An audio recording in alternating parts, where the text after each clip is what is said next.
Hello children, today I am going to explain to you lesson number 10, gravitation. In chapter 8 and 9, we have already learnt about the motion of objects and force as the cause of the motion. We have learned that force is needed to change the speed or the direction of motion of an object. We have also seen that when we drop an object from a height, it falls towards the earth. And we also know that all the planets go around the sun and moon goes around the earth. So in these cases, there must be some force acting on this object which is making them go around.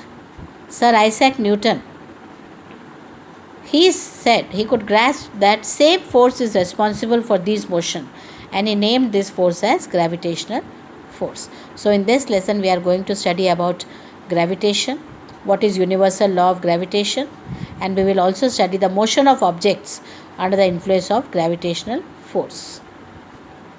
So now let us see first what is gravitation. In your earlier classes you have been studying what is gravity.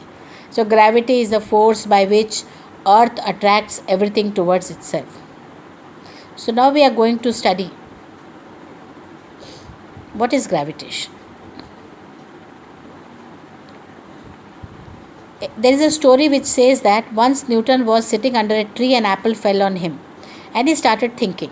He thought that if earth can attract an apple always falls down towards the earth. So earth can also attract the moon which goes around the earth. And is the same force acting in both the cases? Then he argued that it is the same force. It is the same force by which the apple is falling towards the earth, and the same force is responsible for moon going around the earth. And to understand this, let us see activity 10.1. Activity 10.1. Take a piece of thread, tie a small stone at one end. Hold the other end in your hand and whirl it around. Note the motion of the stone. We see that when the thread is in our hand, the motion of the stone is circular. It is going in a circular path. Then release the thread. When we release the thread, the stone goes in a straight path. It doesn't go anymore in a circular path, it goes the straight path. So, before the thread is released, the stone is moving in a circular path. With a certain speed and change direction at every point. And this change in direction involves change in velocity or acceleration. So let us see what is centripetal force. The force that causes this acceleration and keeps the body moving along the circular path acting towards the center is called centripetal force. Centripetal force means center seeking force. So when this force is not there, we release the thread. Then as we release the thread, the stone flies off along a straight line. This straight line will be tangent to the circular path. What is tangent? Tangent, a straight line that meets the circle at one and only one point, is called the tangent to the circle. Let us see this straight line ABC. And it is a tangent to the circle at point B. It is touching the circle at point B. So that is the tangent to the circle. So the motion of the moon around the earth is due to centripetal force. Motion of moon around the earth. The centripetal force is provided by force of attraction of the earth. Supposing there was no centripetal force, then the moon will not go around the earth. It will have a uniform straight line motion. Now we see when an apple is falling towards the earth. So earth is attracting the apple. Does apple also attract the earth? Because we do not see earth moving towards the apple. Why? So according to Newton's third law of motion, yes, the earth is attracting the apple and apple is also attracting the earth. But according to Newton's second law of motion, F is equal to ma. Mass of the apple is negligible as compared to the mass of the earth. So we do not see earth moving towards the apple. In our solar system, all the planets go around the sun. Same way. So there exists a force between the sun and the planet. So according to all these observations, Newton gave definition for gravitation force. He said all objects in this universe attract each other. This force of attraction between objects is called gravitation force. Now let us see universal law of gravitation. Definition of this law is that every object in this universe attract each other with a force which is proportional to the product of their masses and inversely proportional to the square of the distance between them. So let us see two bodies A and B. Mass of A is capital M and mass of B is small m, and D is the distance between them. So according to universal law of gravitation, F is proportional to m into m, capital M into small m. That means product of the masses of the two bodies.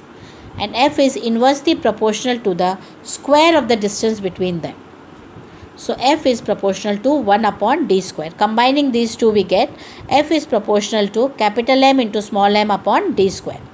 Now to change the symbol of proportion to is equal to, I have to take one constant. So that constant we take as G. So F is equal to G m into m upon d square. So what is capital G? G is the constant of proportionality and it is called universal gravitational constant. So we get F is equal to G m into m upon d square. So capital G is equal to F d square is equal to F d square upon m into m. So what is the SI unit of G? G is equal to F d square. F, unit of F, force is Newton. D square means distance, meter. So Newton meter square upon capital M into small m. That means mass, kg. So the unit of G is Newton meter square per kg square. The value of G, capital G, was found by Henry Cavendish. And he gave the value of G as 6.673 into 10 to the power minus 11 Newton meter square per kg square. This law of universal law of gravitation is applicable to all the bodies in this universe, whether they are big or small, whether they are celestial or terrestrial bodies. So let us see now what is the importance of universal law of gravitation. Universal law of gravitation is very important. It has successfully explained several phenomena which were believed to be unconnected. Number 1, the force that binds us to the earth. In olden days, people were scared that if they go to the corner of the earth, they are going to fall down. वो earth से नीचे गिर जाएंगे. But now we know that we cannot fall down because there is a force called gravitation which binds us to the earth. Second, the motion of the moon around the earth. Third, why moon is going around the earth? Now we know. Motion of planets around the sun. And fourth is the tides which are due to the moon and the sun. So now we come to next topic, that is free fall. So whenever an object is falling towards the earth under the effect of gravitational force only, then we say the object is in free fall. So let us see what is free fall. Take a stone, throw it upwards. ऊपर की तरफ एक पत्थर को फेंको. It will go up to a certain height. Then it will start falling. So when an object is falling, there is no change in the direction of the motion of the object because it is only coming down. However, there is a change in the velocity and it involves acceleration. So whenever an object is falling towards the earth, an acceleration is involved, and this acceleration due to earth's gravitational force. So we call it this acceleration due to gravity, and the symbol of acceleration due to gravity is small g, and its unit is same that of acceleration, that means meters per second square. From our second law of motion, Newton's second law of motion, we know that force is the product of mass and acceleration. F is equal to m into a. Now, if the acceleration is only due to gravity, which is during free fall, we change the formula to from F is equal to ma to F is equal to mg. F is equal to mg, mass into gravity. Now F is equal to mg, one formula, and then here F is equal to g, capital M into small m upon d square. When we combine these two formula, we get this. Instead of F, I am going to write mg. Mg is equal to, instead of 4, mg is equal to capital G m into m upon d square.